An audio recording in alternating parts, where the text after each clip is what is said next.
What up, y'all? In this video, I want to talk about the infamous paragraph.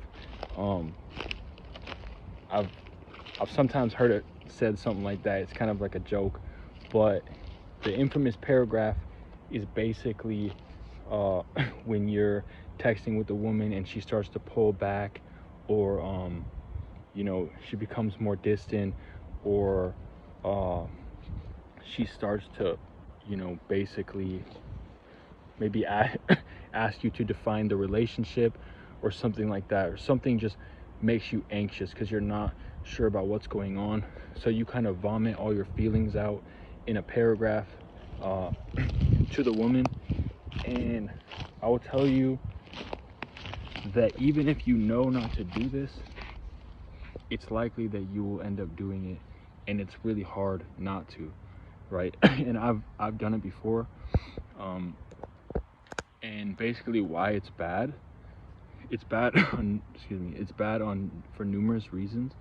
Like, for example, you don't generally want to have texting, like, on a subconscious level, kind of creates anxiety anyways, because you can't really feel what the other person, you can't feel their body language and their tone,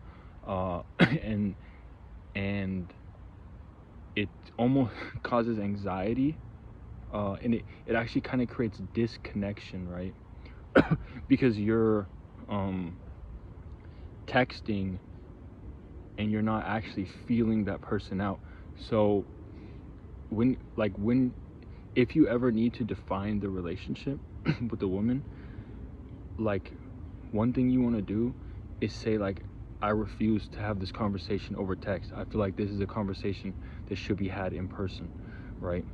Like, take the lead, take control. And if they say they don't want to have it over text, then just don't have it. Don't have the conversation, because a lot of the time, like, if you end up dropping all your feelings over text, now you've created this giant monologue that's not really in tune, because it's not you're loading them up with this giant amount of information, when it'd be better to live in the present moment with them in person and actually be able to share these things, right? And another reason why it's not good is because it's not very stoic, right? It's funny because I actually got this book, The Daily Stoic. Check it out. I just read the first one. It's just one bit of stoicism each day of the year, and they even have it by date. But anyways, it's not very stoic. A lot of times you want to hold the leverage, right? Like, because dating isn't just about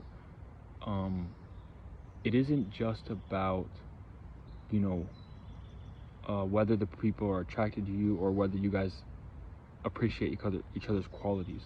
It's a lot about leverage. It's a lot about power. So you don't necessarily want to be able to say all your feelings right there without them being right there, right?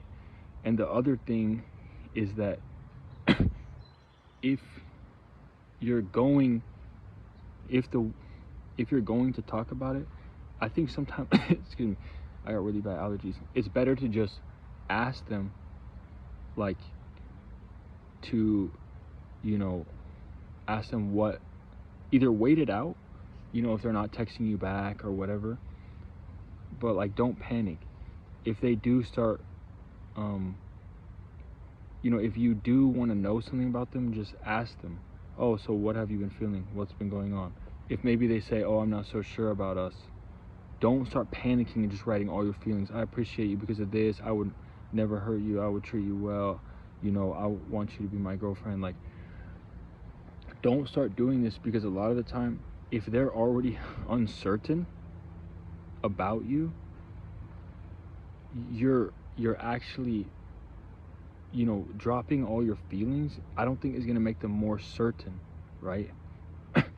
Because they're already uncertain. So if you drop all your feelings, it just becomes pressure, right? So sometimes it's better to just be stoic and be like, all right, so what are you thinking? And then if they answer, just be like, all right, so let's meet up and talk about this. Or if they say they're not ready, sometimes it's actually better to downplay the your bond, downplay it, be like, okay, you're not ready.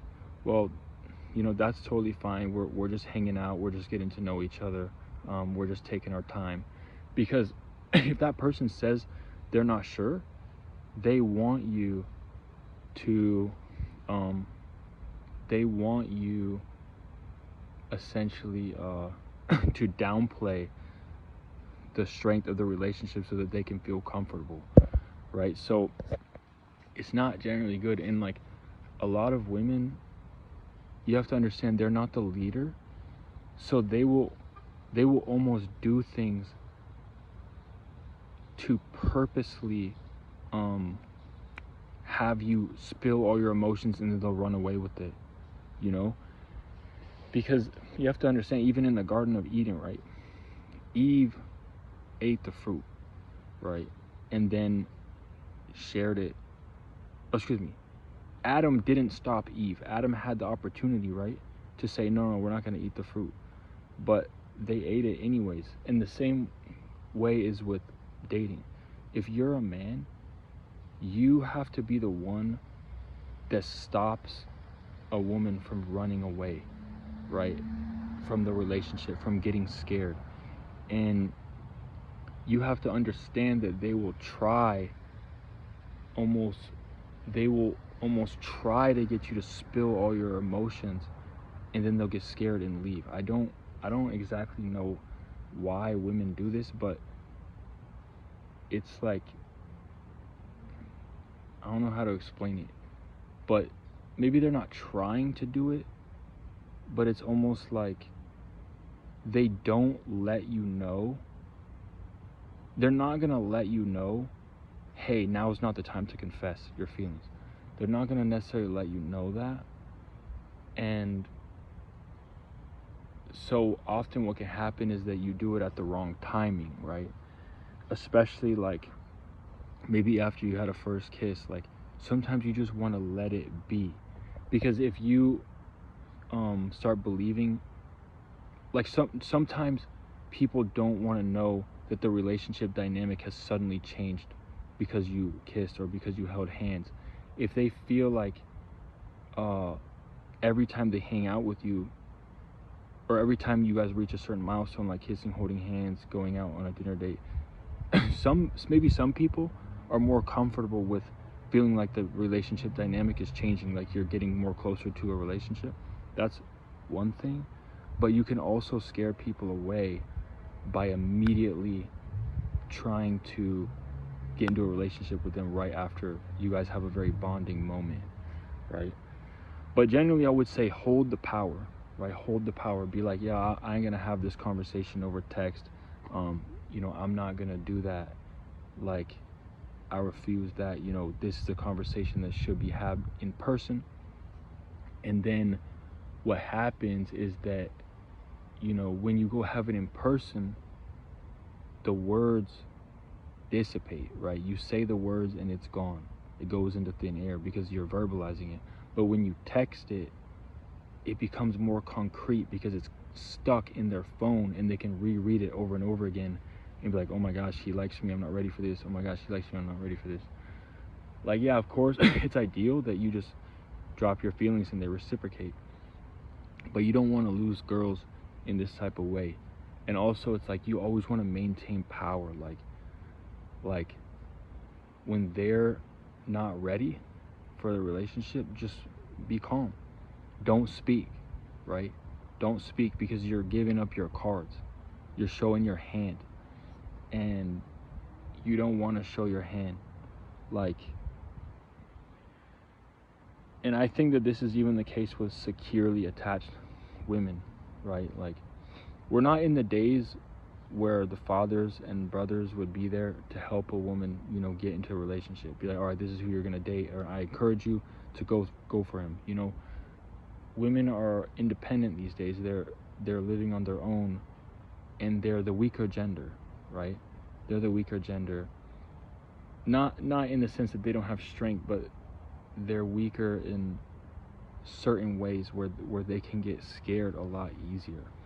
So, there's nobody keeping them in line, in the sense of making sure that their attachment works properly, right? So yeah, don't send the infamous paragraph text. I'm actually what I'm actually doing. If you go on Google, there's actually a free word counter. Just type in word counter and put in your paragraph or whatever. And what I'm trying to do is what I found the perfect length is that I don't want to go beyond 400. I think it's spaces combined with characters, right? So that's all the letters plus the spaces, and no more than 400, right? And that's about this long or something like that. And you can throw your message through Chat GPT, and it will really how do I explain it? It can really shorten it. Be like, yo, can you shorten this paragraph? I swear it will work. Throw your paragraph through Chat GPT. Or sometimes you don't even have to send any paragraphs. You can just ask questions. You ask them questions and be like, get them to answer, and then you can reciprocate. Be like, okay, I understand where you're coming from. Or you refuse and you go talk it out in person. But just always maintain your power. You don't ever want to get to a point where the relationship is defined, where you've been friend zoned and now you can't move. Because what happens is, after they say, I don't want a relationship, or I see you as a friend, sometimes you're stuck and it's very hard to get out of it. Then once it's defined, it's like you built a box around yourself. You built walls in the relationship that now you have to act as if they're there. You got yourself friend zoned because you asked what she thinks about you before the proper timing. But yeah, I think it's better to just wait things out, and maybe after you share a couple more intimate, maybe bonding moments, then just say, hey, what do you think about us? And just let them talk, and be like, ask them micro questions, because that's what I'm saying. Women they're a little bit more timid, so they move in micro progressions, micro increments forward towards a relationship. They don't move all at once. Okay, will you be my girlfriend? You got to ask little questions to build them up. So what do you think about us? Okay, are you looking for a relationship? What do you think about me? Or you could be like, what are my most attractive qualities? Like, you can start asking these vague questions without showing your hand. And if they start reacting in a way that they're like, okay, they are attracted to you, they are looking for somebody, they're making it clear that they don't have a partner, then, and you see signs that they like you, then after you've gotten all those micro progressions, because they're taking baby steps, women, they're the weaker gender, so they're going to take baby steps, then you ask,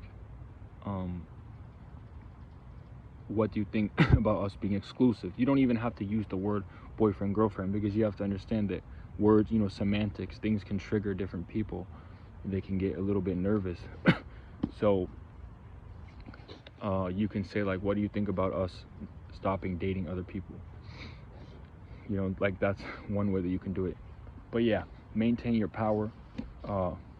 Send short messages. If you can send short messages and get the job done, do it. Literally throw your messages through Chat GPT. But yeah, all right, take care, all, peace. But yeah, I guess just one last thing, you kind of over time have to build an intuition for what isn't received well over text. You know what I'm saying? Like, you gotta figure it out. Like, sometimes even joking over text is not received well because you can't have tone. Like, you just have to have a good understanding of that. And if you're a masculine man, you control the frame. You know what I'm saying? You control the medium to which you have that conversation, unless you have no other option, right? So you do that.